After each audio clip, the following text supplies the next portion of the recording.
this tape here, I believe it's what is it? Too Cool. We got The late 90s and early producers here. 2000s were a Okay. golden period for tag team wrestling in Oh, WWE, what with the rise of units such as the Hardy Boys, the Dudley Boys, and Edge and Christian. But of course, a division needs more than just high-flying main event acts to thrive, because when it comes wow. down to it, someone's got to fill that feel-good mid-card comedy spot, and that's Yeah. exactly what Too Cool did. Yes, while other teams were busy climbing the ladder towards success, Grandmaster Sexay, Scotty 2 Hotty, and Rikishi were dancing their way there instead. But how did the group come together, and how did their journey go once they formed? Well, join us today as we take a deep dive into their entire story from start to finish in Turn It Up, the Too Cool story. But first, some backstory. Before they were a trio, Brian Christopher, Scott Taylor, and Rikishi Fatu were all on their own separate career paths, with each trying their best to make it to the top of the wrestling world. That's And true. for Scott's part, this would see him spending 8 years working his way up the New England indie scene, starting from the bottom as part of the ring crew, and even Wow. supplementing his income Look by how getting a young job as a Scotty bank looks. teller for a while. Come 1991, though, he would have managed to get an in with Look at the WWE, and he hairdo. would begin appearing there as enhancement talent, Scotty, what happened spending to the the next hairdo? 6 years after that losing to the likes of the Berserker, Oh, wow. Yokozuna, and the Ringmaster. Scotty got to And mix this it would up all with Stone ultimately Cold. lead to him getting a full-time job with Vince McMahon's Federation in 1997, Man. where he would immediately find himself getting slotted into the burgeoning light heavyweight division. Joining him in this division, as it happened, would be Brian Christopher, who, despite having to work his way up from the bottom in the United States Wrestling Association for 9 years prior to this as well, had something of an Jacked up easier time, Grandmaster. as he was the son of legendary Memphis wrestling figure and, at the time, WWE commentator Jerry the King Lawler. The And Lawler this dynasty relationship right would see there. him be put in early feuds with the likes of Jeff Jarrett, Bill Dundee, Tom Pritchard, and even his dad himself while down in Tennessee, with this helping him to develop quicker than the average performer of his age. Of course, on screen in WWE, however, the fact that he and Lawler were related was supposed to be kept a secret, Look at even that if orange it was outfit. one of the worst kept secrets in the industry. So with that in mind then, when Brian started rising up to the top of the light heavyweight division in 1997 after having gotten a job with the company, his father would always be there on commentary to sing his praises, all while simultaneously denying he was any relation to him at all. But That for was all a the good success angle. both the young Lawler and the New England native were having as cruiserweights at this time, there was a definite limit on what could be achieved there, as just like the parallel division WCW was running at the time, once you were Okay. tagged as being anything Let's pause that right there. So I want to tap on. We just got a chance to see just little editing part of the single career of Scotty and the single career of Grandmaster. In their own right, I feel, and this is just my opinion, uh, that these two here can definitely hold their own as a single competition wrestler. Most of their lives, as watching, a lot of their footage, that they held their own as single competitors in the ring. Um, Given the right opportunity, I feel these cats here could have, could have excelled to higher levels in the industry, and could have, probably mixed it up with the best. As you can see, they have already with Scotty and Stone Cold, and of course Grandmaster, around his father. So, that's my take on these two, and I was so happy that finally, when we did get a chance to hook up, we really, really got to know each other. But I'll tell that story as we go down the line.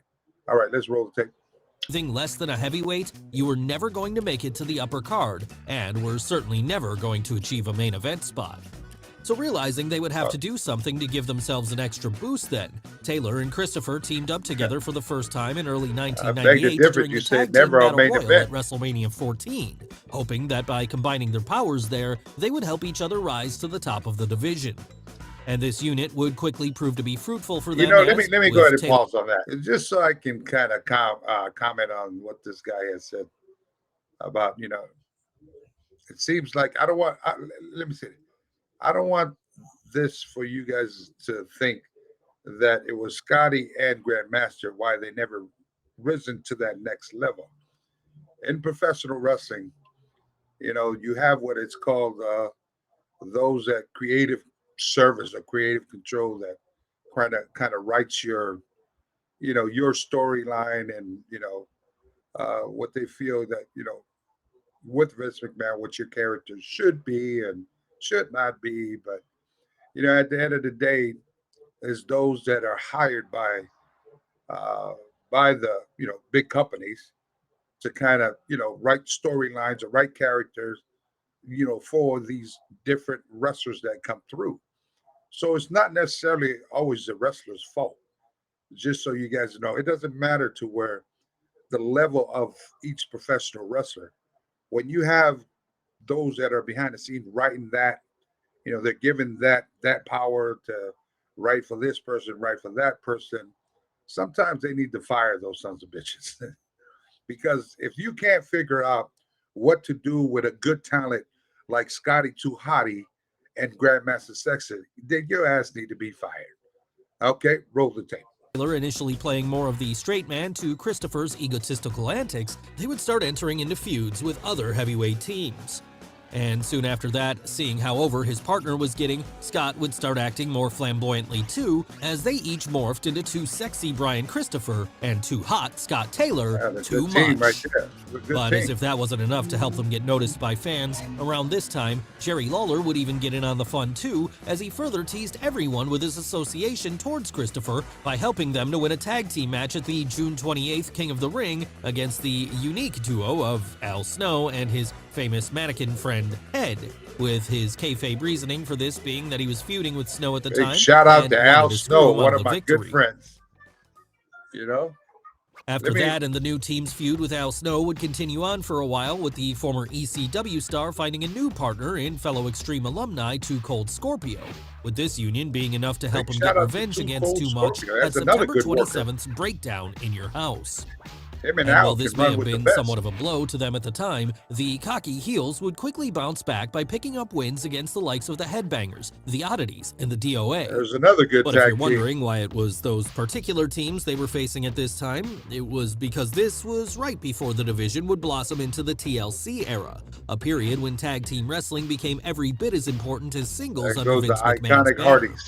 So before that happened, Too Cool would be forced to contend with duos that might have seemed lesser by comparison, with them doing an admirable job of helping to keep the division afloat at this time, all while fans waited for things to really kick off over the next couple of years. That said, any success they were having would temporarily be stalled soon after this, when Christopher tore a ligament in his leg that saw him have to go on the shelf for the next 5 months. And so, not wanting to let their momentum slow down then, while his partner was away recuperating, Taylor would continue to build their gimmick by beginning to incorporate breakdancing moves into his matches, with the most notable of these being the Worm, a finisher which, as time went on, would become as over as any other move on WWE TV, always drawing huge reactions whenever it was called for. And wanting to develop this further upon his return to action in June of 1999, Christopher would convince his partner to rebrand themselves once more, with the Memphis Boy this time morphing into Grandmaster Sexay and Taylor becoming Scotty Too Hottie, two delusional and dorky hip-hop aficionado heels who believed themselves to be the coolest people in the room and the object of desire for women everywhere. And so cool did they feel they were that it... So I've just seen Scotty with his hair like that. So just an inside story, man. Scotty used to be just so, like, all the time when he get ready, when we used to be backstage, like, he'd be so busy, like, trying to put, I think it was gel, more gel to keep that thing, because his hair normally just lays flat. But when he, has to stand his hair up, I'd sit there and I'd watch him put gel in there, maybe more gel, and possibly maybe a whole pot of hairspray to keep that damn thing pointed up in the air. And so I don't know, he came up with a hell of an idea where, because during the match, all of a sudden his hair started falling through. So he came up with an idea, the bucket hat. You guys remember the bucket hat he wears? He cut a hole in the bucket hat, put it on first, did the spray and the gel, and then pull the bucket hat up with, help have his hair kept standing up like that. And it was pretty cool. But it was a good look, but it was a lot of work for Scotty to have his hair like that. So, yep, that's right. On King, yeah, the Worm, iconic, exactly. The Worm is iconic. Thank you to the one and only. the Worm Man, Scotty Too Hottie. All right, let's roll the tape. Instead of calling themselves Too Much now, they would become Too Cool instead, with the duo using this new wrinkle to their gimmicks to help them There find go the continued bucket hat. success in the tag team There it division is. going forward. Of course, it wouldn't be until later on that Oh, year man, that who's they that really guy? unlocked the door to Who's that guy? superstardom, as it was then that Rikishi Fatu would fall into their orbit, with the Samoan beginning to associate himself with them at this time, as he saw something there that could give him the very boost he'd been looking for in his career. Oh, Yes, freak, prior to freak. this, What do you mean? Like I saw something that I can get the very boost that I need for my career? Hold on one second, man. Get your facts straight. First of all, I didn't need nobody to get my career boosted to the next level. Everything, like I just mentioned before, there are those behind the scene who they just felt that we can put blah blah blah together, maybe put this angle together, maybe put this talent with this talent. It's for a reason. Okay. So if you ask me, let's go ahead and get your facts straight before you put it out there. All right, roll the tape. Rikishi had been a longtime member of the WWE roster, starting his career there in 1992, as There it he and his is. cousin Samu initially brought their old Samoan SWAT team gimmick from the Indies over, Big shout out rebranding to Uncle themselves from Alpha there and my as the cousin Head Shrinkers, Samu. a team that would see them both become the scourge of the tag team division for a while. And after that had run its course Oh, a few Lord. years later, Rikishi Make a had gone difference. through a number of gimmick changes as he tried to find a foothold in his singles career. That's right. With these The one and including only Make a blonde Difference dancer Fatu Samoan. and You The got that Sultan. right. But of course, Memphis. neither of these would really catch on with fans, and it wasn't until he started going back to his roots as Sultan. Rikishi, an ass-kicking member of the famed Anoa'i family, that he would finally begin to gain some Anoa'i. traction. Pause. And the final It's not Anoa'i. Let me go ahead and correct. It is not Anoa'i. Okay, say Hawaii. Hawaii. Everybody say Hawaii. I can hear you. Hawaii. Now just say Anoa'i. See the difference? Anoa'i. Hawaii. Anoa'i.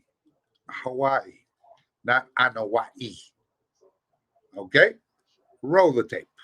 piece of this puzzle to make him the star he knew he could be would fall into place when he began associating with Too Cool soon after that, as Hey, now having that's some of the his game own right there. personality added to his badass We was in the persona, zone he then. started connecting with audiences in a huge way. But by then, all Oh, three I've men been were beginning to connecting with the connect with audience. audiences, as after they'd finished with their matches, they'd taken to having regular dance parties in the ring, something which got over Hey. huge with live crowds, as the sight of a giant Samoan All right, dancing pause ring that. So you see this, you can see the difference from early on in our career until you come and then you find something that works. And so, the birth of this dancing here, we always thought about, you always see professional wrestling.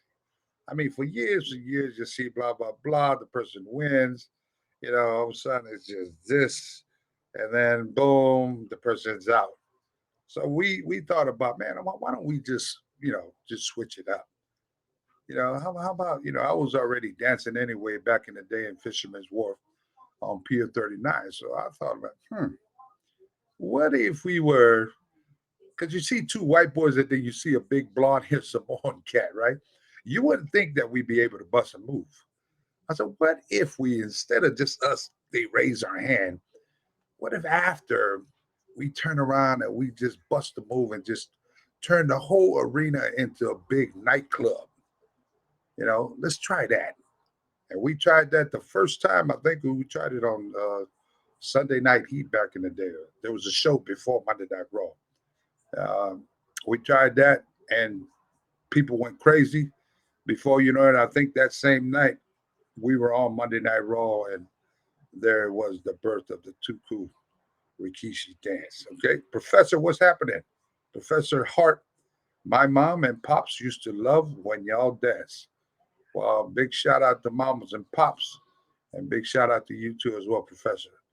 Okay, who's this? Coach Flub, 2189. The Royal Rumble moment with Tuku and Rikishi dancing was always memorable. Yeah, that's gonna definitely go down in history, in the history of the Royal Rumble books in itself, especially to be able to make a memorable moment for not only us as Tuku, but for you, the fans, and do it in the most famous arena in the world, Madison Square Garden. It don't get no better than that. Okay, big shout out to Nike. Who's that? Nike ATL 21. I love how every generation of the Samoan dynasty blazes their own path to greatness. You know, that's a very good comment, but it's also a hard answer for me. I guess uh, passion, responsibility, um, competition, friendly competition, the culture. All that sums up to when we all make up our mind that whether we're gonna jump into this industry. You keep in mind all the bloodlines before us, from High Chief Peter Maivia to Uncle Alpha and Zika, the late mighty Yokozuna, Big Samu, The Rock, Umaga, you know, the Tongan Kid, uh, Reno Hawaii, the Count Black Pearl. Uh, the list goes on. And we have the newer generation that are out now: Roman Reigns, the Usos, Solo Sikoa, Jacob Fatu, Journey Fatu, Lance Anoa'i, um, Alpha Junior that's out there. I mean, the list goes on and on. There is so many that in this bloodline. Rosie, R.I.P. to cousin Matt. And forgive me if I forget somebody. It's just so many of us that are coming through, and it's always that those that come before us, like our uncles. They always tell us this business is not a game. That if you're going to come into this business, that you need to you know make sure it's 100% what you want to do. Give it 100%, and go out there and just steal the show. Let your athletic ability. You're going to train to be a pro. You're going to train to understand the ins and outs of this industry, and so you too can pave your own way, and you too can be that role model for those coming up underneath you. Doesn't have to be our own family member, but because we are on a worldwide stage, we had a responsibility, not only to our family, to our friends, to our fans, to our culture, and to everyone in the world that you know put eyes on the Samoan dynasty. And I hope you all are you know satisfied and happy of what you've seen through the years and today. We all know that coming from this family here, it's 100%. Otherwise, we wouldn't touch it. Okay, let's roll the tape. Around two dorky white boys always got a chuckle and sent people home happy. Why you gotta call them Yes, dorky in white the era boys? where everyone else was trying to be an How about the anti-hero, cool Too white Cool boys? were going the opposite way, Oh, acting the as a nipple feel-good bust comedy got it. act that Okay. could bring some variety to the show. I And like the this worked swag. huge as it happened Check out the because swag they soon got after on. this, they would Busting officially out with drop the their heel different ways, baseball going jerseys. babyface fully from there on Yeah. in. After that, and they would begin adding even more crowd-pleasing moves to their arsenal, as, with the Worm now becoming one of the most over moves on the roster, right up there with the Stone All of a Cold sudden, Stunner you're and a the fan People's of the Elbow. Worm now. Rikishi decided This to guy add a that's new editing signature the attack film. of his own, that Oh, being look. the Stink Oh, Face. who is that? Yes, That the Lita? sight of him driving his ass into a poor, unsuspecting victim every week quickly became one of the highlights of WWE TV during the Attitude Era, and this only helped to get Too Cool even Hey, more dude, that over wasn't than no they sting. already That was were. powder fresh. And all this It was would always arguably powder reach its fresh. peak when, during the 2000 Royal Rumble match on January 23rd of that year, in front of a pumped-up 19,000 fans inside Oh, there it Madison is. Square Garden, Rikishi and Grandmaster Sexay would find themselves the only two competitors in the ring at one point, That's the with one it going looking down in then like the history big of man Royal was Rumble. going to turn on his partner, all before the next Madison entrant was Square Garden. announced, Scotty 2 Hotty himself. So, looking to quell the situation, There go the that New England bucket native hat. would Look how race down to jacked the up ring Scotty with an goes. extra pair of sunglasses in tow, as from there, he convinced his stablemates to take a break from all the fighting and relax for a while instead. That damn What thong followed was hurting one my of the damn most booty memorable too, Rumble though. spots in history when, right there in the middle of freaking one of the thong was biggest just a matches little of the bit too year, small that all night. three men would have a dance break, much to the delight of the live audience and the bemusement of Jim Yeah. Ross on commentary, who would state, Folks, we've seen it all. We're gonna There dance for a goes that little while. iconic picture right But of there. course, after the dancing was over, it Oh, would be man. Rikishi who would dump both his partners over the top rope, something which they didn't seem too happy about initially, but quickly accepted as part of the every man for himself rules of we the still match. cool like that. We still And cool proving like that they were still buddies after this, they would come together to take on the newly signed Radicals, Chris Benoit, Dean Malenko, and Perry Saturn in a six-man tag match at the following month's No Way Out pay-per-view in what ended up being a winning effort. And this victory would see them all be bumped further up the card afterwards as, at WrestleMania 16 on April 2nd, they would all appear in featured matches, albeit separate ones, as while Grandmaster Sexay and Scotty 2 Hotty were teaming with China to once again defeat the Radicals. So those outfits, those are one of those iconic outfits that Scotty and Grandmaster were. So, they were made from Echo. Before Echo was even born, Echo, the clothing brand out there in New York City. So big shout out to Echo.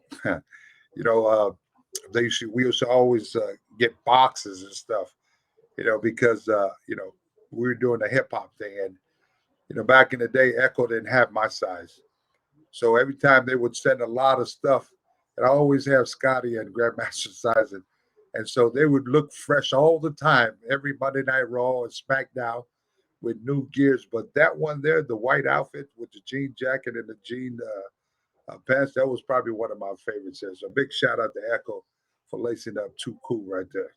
I hope you guys are doing great. Matter of fact, if you're on my Twitch or my Instagram, you're following me, Echo, go ahead and hit your boy up.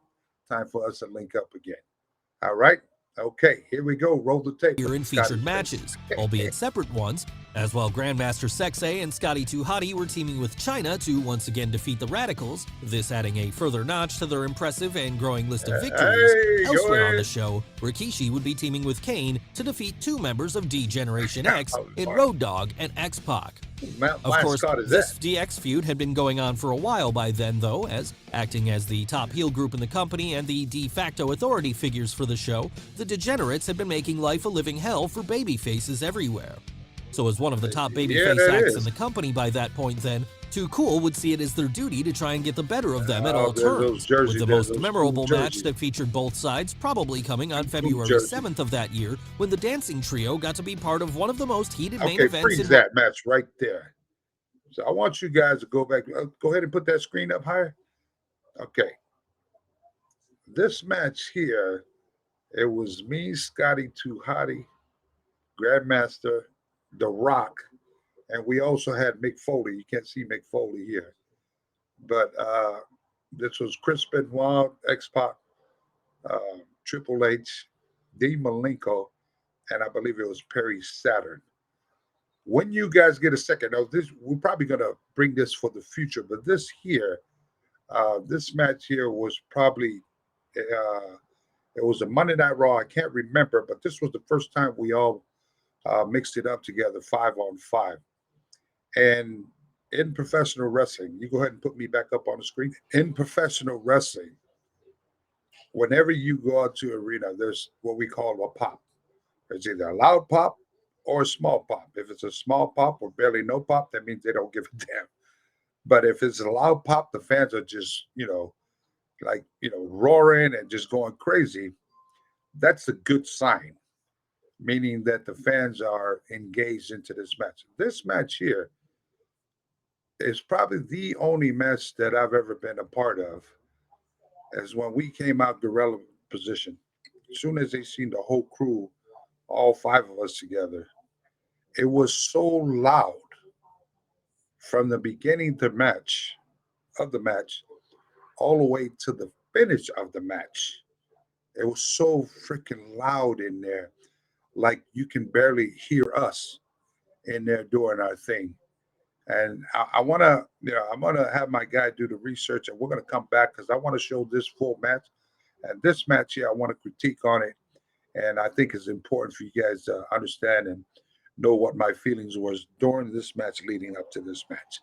Okay, roll the tape. Raw history when they teamed with The Rock and Mick Foley to take on Triple H, X-Pac, and the Radicals in a bout that showed the true depth of star power that was on the roster at the time and had fans going wild at every turn. Power.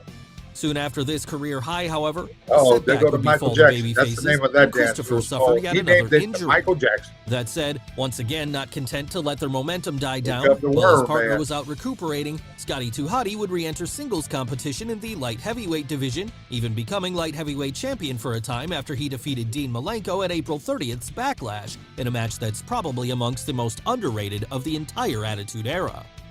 So with this keeping the group fresh in You always people's gotta minds say then, when their underrated. injured partner was ready to come back in May, all three would pick up right where they left off, finishing up their feud with the Radicals at this point, then moving on to a Okay. six-man tag.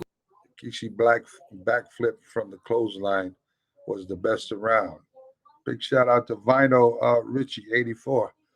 Thank you, my man. That was that was a lot of practice. You know, when you're 450 pounds and you're trying to, it's called a 360, right? So when somebody hits you with a clothesline, you try to, have yourself kind of flip upside down, right? And for a while there, I tried damn near broke my neck, injured my neck many a times, like a stinger and so forth. But I was so determined to get that move because I wanted something that can me to be recognized my athletic ability. Because when they see, for all those big dudes or big women that are out there, embrace what you embrace your body.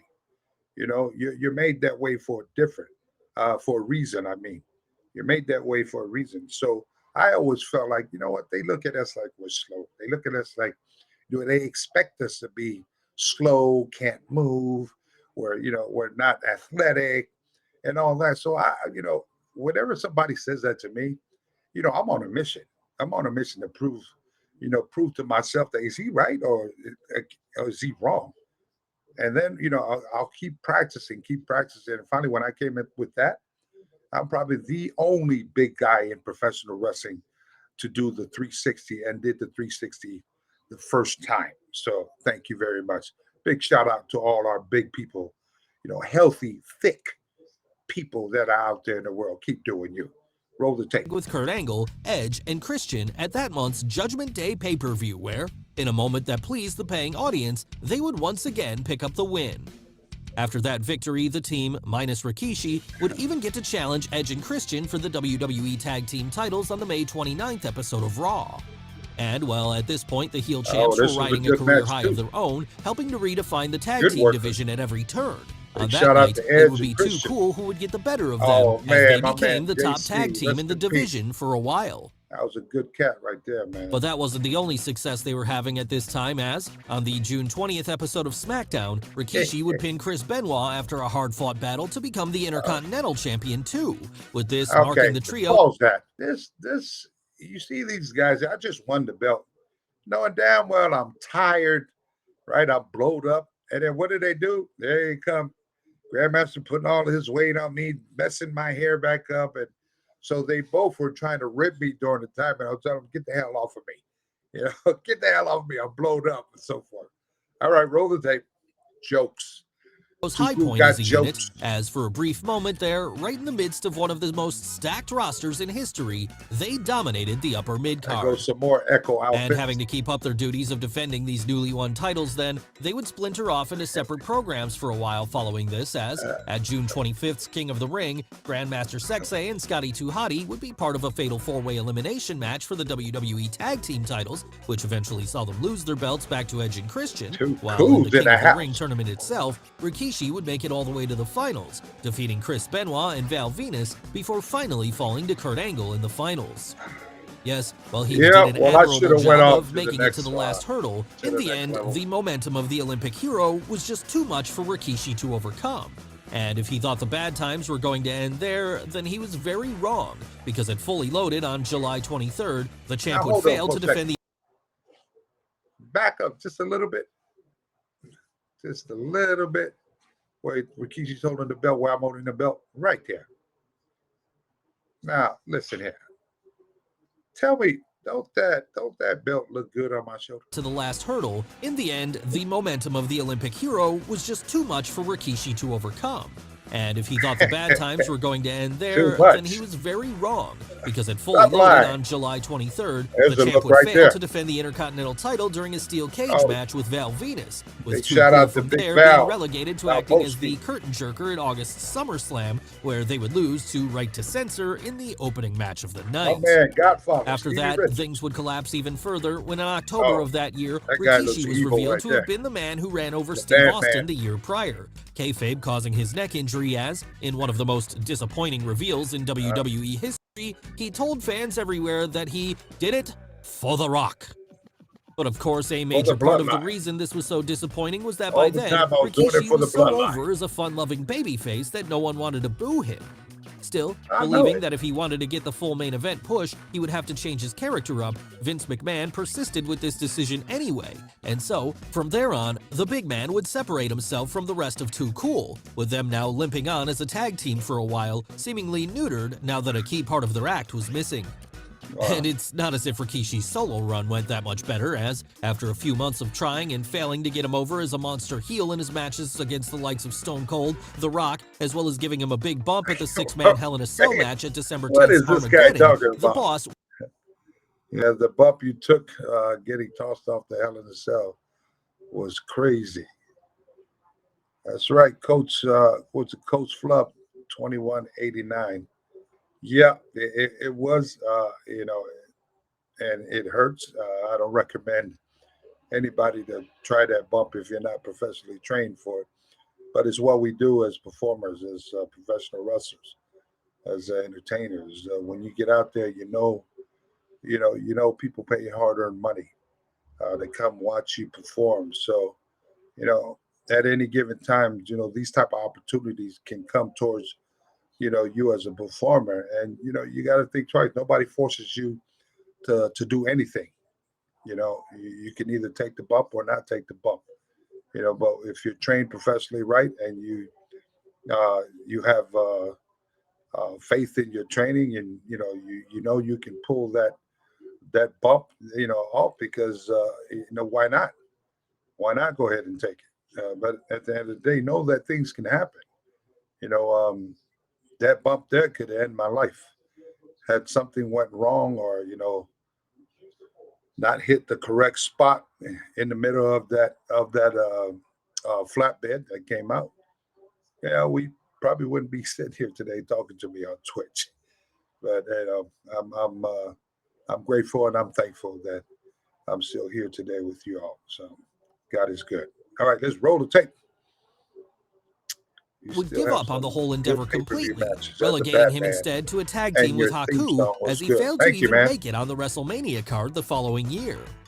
Of course, the sensible thing to do after this then would have been to try and salvage things by reuniting Too Cool once more. However, this ultimately wasn't possible, as at that point, Scotty 2 Hotty had taken some time off to go and get neck surgery. As each tried to rebuild themselves over the next couple of years from Look at that there, bad guy. they would all be met with their own individual difficulties. Grandmaster Sexay, for his part, would move back over to the indie circuit, there finding work in his father's promotion in Memphis once more, and at one Bad point man even with getting the a job baddest with man. TNA. How cool. Meanwhile, as this Yes, was sir. happening, Rikishi's Got heel that right, turn would Funky. continue to falter, with him eventually being forced to turn babyface once again in late 2001. That said, aside from one notable match against Hulk Oh, Hogan on Lord. an episode of I SmackDown wish the you guys following would have year, seen that he would stink remain face largely when Hulk Hogan underutilized. preset. Any momentum So that match there with, I think it was a little screenshot with Hulk Hogan. So that was in I believe that was in Tampa, Florida, someplace, and that was a house show, and that was the first time the Rikishi character mixed it up with the Hulkster.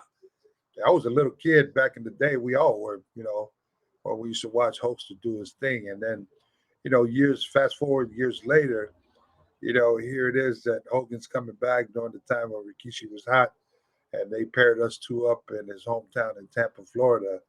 And when I got the cue that I was going to stink face this guy, I was kind of nervous. I mean, yeah, stink face, the Hulkster. The Hulkster is the one that kind of, paved the way back in the day for a lot of people. Even guys like myself, and they used to mix it up with my uncles off in Sika. You know, uh, late Jimmy Superfly Snuka, a lot of the family, Haku, Tonga Kid, a lot of family members, Samu, way before me. And then to find out that, I was going to stink face this guy, he took it like a champ. I made sure that night I had me a clean damn thong before I before I stink faced the Hulkster. Do you have any Haku stories you can tell us or you can save for another time? I'll save that for another time. I like to highlight certain people. Tonight we're just talking about too cool. All right, let's roll the tape. Match against Hulk Hogan on an episode of SmackDown the following year, he would remain largely underutilized, any momentum he once had now having dissipated into nothing. So Thank luckily goodness. then, when Scotty 2 Hotty returned from There goes injury the in spike October of hairdo with Scotty. 2003, both men got a lifeline when they began teaming up once more, carrying on Got the a Too Cool lifeline, legacy, Scotty? even if Is that their what third this guy member said? was no longer with them. Boy, he And knows during a this lot. run, they would find. Still, it was clear to everyone I'd watching say by that then they that had the moment nobody had else to passed, put the and the belt magic on. which had made them so special was long gone.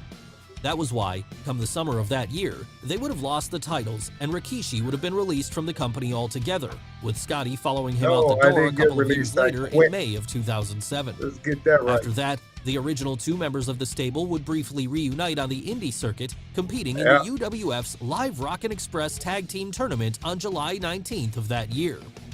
But that wouldn't be the only Too Cool reunion around this time as it happened, because in 2009, Grandmaster Sexay and All right, Rikishi pause would also that. So here, this match here, this here was spearheaded by Knox Pro Entertainment, and we got together with Eric Bischoff, and you had two Samoans behind the scene here. This was the trip back home in Australia. Um, we worked with some close friends of ours that are out there to be able to make this happen out in Australia. We did five different big cities out there, but this match here, this was I believe Scotty was still with the office, I think, and these were a lot of independents. Back in the day, people got released, and so we'd book all those, those that are not under contract. As you can see, my late brother Umanga's there, and a good friend Orlando Jordan's right there, and Grandmaster Sexy. And this was I believe this was in Sydney. This was the last show we had out of a 5-week tour. And, me and Brian, we, we really, got some time to kind of really, really catch up, after being, you can see our history through this footage here. Um, that was played, while we're watching this. But this was kind of towards the ending part here, and of us being together, and we had so much fun, and what I'm saying is, whenever you get a chance, like, sometimes you're so busy, you're working together, and blah blah blah, you never really have that downtime. Not only for yourself, for your good friends or your family members. If you're in the same industry or work together every day, make time that take time to spend some time together, just without talking about business or anything, but just to catch up. How's he doing, and how's your family doing, and sit over some good food and have what I like to call some quality time. But big shout out to Knox Pro Entertainment for spearheading this thing here, and you can go on my YouTube, you'll see it there where the back scenes of how this tour unfolded. We did a lot of commercials and so forth, and booked most of the talent that are on there. So, big shout out to my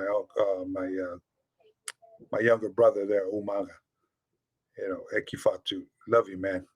All right, roll the tape. also team up together again as part of Hulk Hogan's Hulkamania Let the Battle Begin tour of Australia. 7 years later, and all three men would finally return to WWE when, as part of Old School Raw on January 6, 2014, they would show up to take on 3MB in a winning effort, with this marking the first time in 13 years that the trio had shared the ring together again. And following on from the success of this reunion, Hottie and Sexay would go over to NXT to challenge for that brand's tag team titles in a one-off appearance too, with this creating a nice moment of nostalgia that reminded fans that, for a period of time, they were amongst the most over and most fun acts on a roster that was... Go ahead. No, roll the tape. stacked with them from top to bottom. Sadly, though, any future reunions are now impossible, as in July of 2018, Brian Christopher would commit suicide while in police custody, something which his father would go on to file a lawsuit against the police department over. You know That what? tragedy aside, though, Scott Taylor would find a better path when he underwent a change of career, becoming a firefighter for a time. All this before he eventually Oh, returned to WWE as a trainer in 2016. And as for Rikishi, well, after his Hall of Fame induction in 2015, his legacy has continued to live on in the form of his children, Jimmy and Jay Uso, who have gone on to become one of the most hey, what decorated is? tag teams in WWE history. So, while it's sad that all three of them couldn't have gotten a happy ending, at least Scotty and Rikishi have been able to continue to create a future for themselves regardless. And even though Brian Christopher is no longer with us, he lives on in our memories, Rest as we in can peace, always my fire up friend. the WWE Network and Rest look in back love. at all the great things both he and the rest of Too Cool did during that 3-year period where, That's a cool when turkey wrestling shirt was at right its there. hottest and everyone was watching, they proved that all you really had to do in order to make people happy for a while was to dance. Bust the move. Well, guys, Well, you know what? There you have it. Let me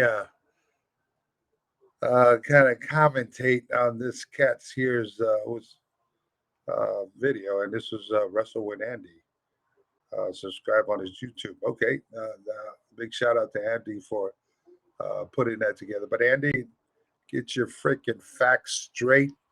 Do your research. You're commentating over your video as if you were there. Understand this. Not everything you guys read on the internet is true. And if you're reading all this stuff from Wikipedia, well, do your research again. There's a lot of things that's invalid uh, on some of these videos that are being shown here. And you know what? I show these videos, just to be able to you know critique on some of it, and yeah, I'm going to say my opinion, what I feel to those that are making these type of videos, and big shout out to you. I think it's fun for us to we can all watch these type of videos. Myself, some of my friends, some of those that are your fan favorite, where you can hear Hall of Famers critiques some of these films that are on here. So I hope you guys are digging this thing here. It's something new for me for Twitch, and I'm glad that we're able to kind of link up together like this. And man, I always wanted one of those Rikishi wear jackets. Man, soon. Those jackets there, Paul King, they were made special. By a young lady who's the WWE seamstress is Terry Anderson. All right. So big shout out to Terry if you're watching this. Thank you so much. I miss you. Thank you for making Big Keish look fly back in the day with the bad guy Rikishi wear. Okay, who's that Dynamite? 1985. What if it was you beat The Rock for WWE Championship, not Mankind? How would your WWE Championship run went? Well, I think I know it would have ran great. To be able to, I would probably want the storyline to be long. Against myself and family member of The Rock. I think it's you know could be a good match. I know it'll be a good match. The chemistry is there. You know, um, of course, I'd have to be the bad guy because Rock is such a fan favorite and is such a huge draw. Just to be in the ring with a person at that magnitude, uh, it's an honor. But to be able to know that it's also your family member, it's even a greater honor because now you have the bloodline versus the bloodline, Samoan dynasty versus Samoan dynasty. The cultures that was one, and here we are doing it on a big stage. Would have been nice to be have it done on WrestleMania, but as we say in the industry, the wheel turns, and here you go. 20 years later, the bloodline stands. Okay, next question. Who we got here? That designer did some good work. Yeah, he sure did. She sure did. Terry did. Imagine if you joined 3 minute warning. Yeah, that would have been a hell of a team. It would have been nice to experience the ring, with my younger brother and my cousin Matt, who is Rosie. Both of them are, as we all know today, are deceased. Gone too soon. But we haven't experienced the ring together as a tag or on the same team in the WWE. But back in the day when we first training in the backyard with Uncle Sika and Uncle Alpha, when there was no cameras around, just us, we would train out in the back ring with cousin Rodney Yokozuna, cousin Big Sam, Samu, my cousin Reno Onoai, and my younger brother, the Tonka Kid. Pretty much the whole crew. All the younger ones that are here today, they were like real, babies running around in diapers back in the day. So, okay, to roughly enjoy the Young Rock show. Hopefully, we can see you portrayed on there soon. I think a big shout out to the Rock show. Yeah, they're getting good feedback, and they're on another season, I believe it is correct. But yes, a friend of mine's that plays the Sheik on there, Brett Barr. He's actually on there, and he actually gave me heads up. I guess that the new scene of The Rock versus the Sultan with the Sheik, I think, is going to be airing. So he was just telling me how fun it was to kind of learn the to how Iron Sheik was, and boy, you need a whole lifetime to learn who Iron Sheik is. In and out the ring, and Sheik was just a big help to me during the time to trying to learn how to portray that sultan character because I wanted to come full circle. I wanted to really understand the culture of Middle Eastern, what their food is, what type of swag and that uh, uh, they all like, the culture and having Cheek with me, like kind of helped me do that. But there was a lot of beer drinking too back in the day. They want to know. Okay, I believe this is the one here we're going to tap on into. This is Gang Grill, the Vampire Warrior. So let me tell you, about David Heath. David Heath is a very, very, one good professional wrestler. Uh, been in the industry for a while. He knows his shit. In and out of the square circle. Um, David Heath Gangrel, the Vampire Warrior, has been around my family uh, for many years. Been trained with my family for many years. He's one of my mother's favorite. My mother has passed away, and whenever David would come over to the house, my mom would always tell David, she would always have some food cooked and tell David. David's so polite and so respectful. He wouldn't want to eat because he didn't want to come eat anybody's food. And my mom would always make food when no one he comes over, and she would have him a lava lava, which is those skirt sarongs that you guys see that you see female wears on the beach. Well, Polynesian men we wear that at home, and we call it a lava lava. Uh, and would have him a towel. So when he comes, he goes to the room. He has his stuff there, but he was one of my mother's favorite. Now, Dave has, he has his show here that, we're going to watch here in a second, and I'm going to critique some of the things that, on his show. And I'm a big fan of David. Back when Gangrel was with the Brood, that right there, and we're probably going to have to look for a YouTube that's out there so we can kind of chit chat about that. But as we see the Too Cool video here, what this guy here, Andy, supposedly what his research had we had a run, Rikishi and Too Cool versus Gangrel, Edge, and Christian as the Brood. I guarantee you they would have sold arenas out anywhere in the world if it was done the right way. Because they came out, man, that's probably the best freaking entrance. When I first seen them come up with the fire up underneath the stage, it reminded me of the Lost Boys. They had that cool, evil, just look. And then you had Rikishi and Too Cool. You had those guys there. They had that cool, innocent look. And always, you think evil, good, and evil. That draws right there. So, you know, that's probably a dream match that I wish it would have happened, and it would have been great to have an angle to work with a lot of those pros right there. But let's go ahead and roll the tape for David. If you guys haven't followed Road Gang stories Grill, with Rikishi and make other sure you follow it on Samoans. Instagram. Like road stories.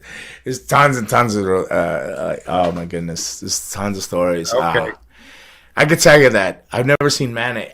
They were off mayonnaise for a while, but I noticed this weekend they're back on the mayonnaise again. They're putting mayonnaise on. They had tuna fish with mayonnaise, but then they put they squeezed mayonnaise on it. But I never knew that there were so many uses for mayonnaise in my life. So I literally started putting mayonnaise on my rice, my white rice. Really? I would put mayonnaise on my white rice. I put Support mayonnaise on my steroids. scrambled eggs. What I put happened? mayonnaise on everything. But what mayonnaise did for me is I always put knew you're weight Samoan. on my ass and everything. I went up to 305 pounds on mayonnaise, hanging out with him in LA. Well, I mean, I was drinking too. Drinking has something to do with it. I was drinking. But I'm 245, 250 now. But yeah, I was 305 pounds in LA. And I blame it mostly on the mayonnaise. And bad lifestyle, but it was mostly that mayonnaise. They put, Okay. I mean, there's turkey tail, everything. But Samoans, the culture, you travel with them. Once you're in with them, your family.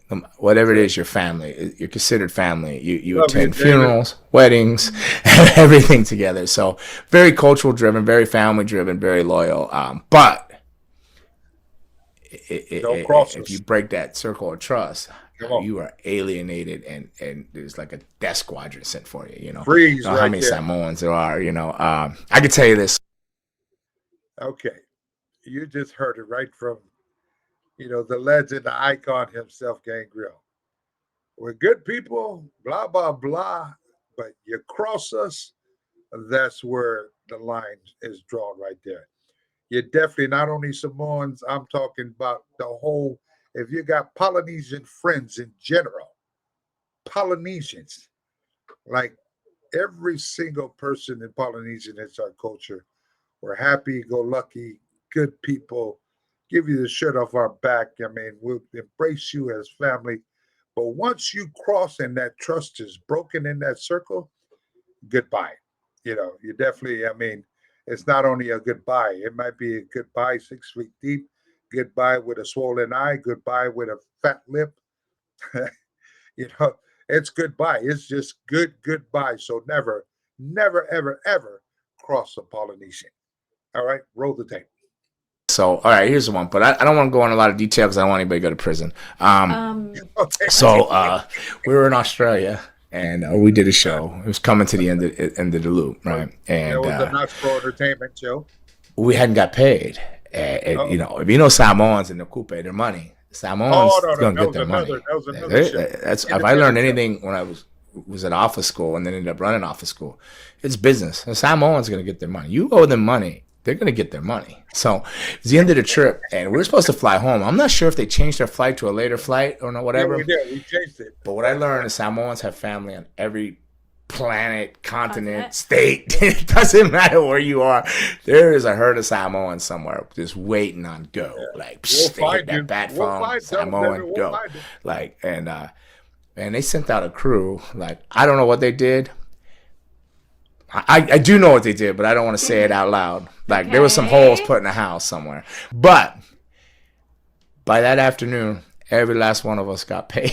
We're on that evening flight out of there. So Mm. it's insane.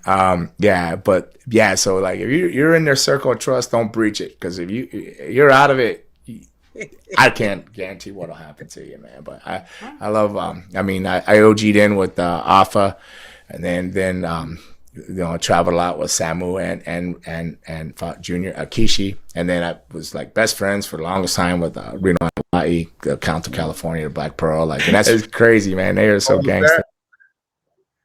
So this is just a PSA to all the promoters out there, or just anybody that does business with my family, the Samoan Dynasty. Make sure when you do business, you don't cross the line. You fulfill your obligations. It's with utmost respect and always first class from A to Z. There, you've been warned.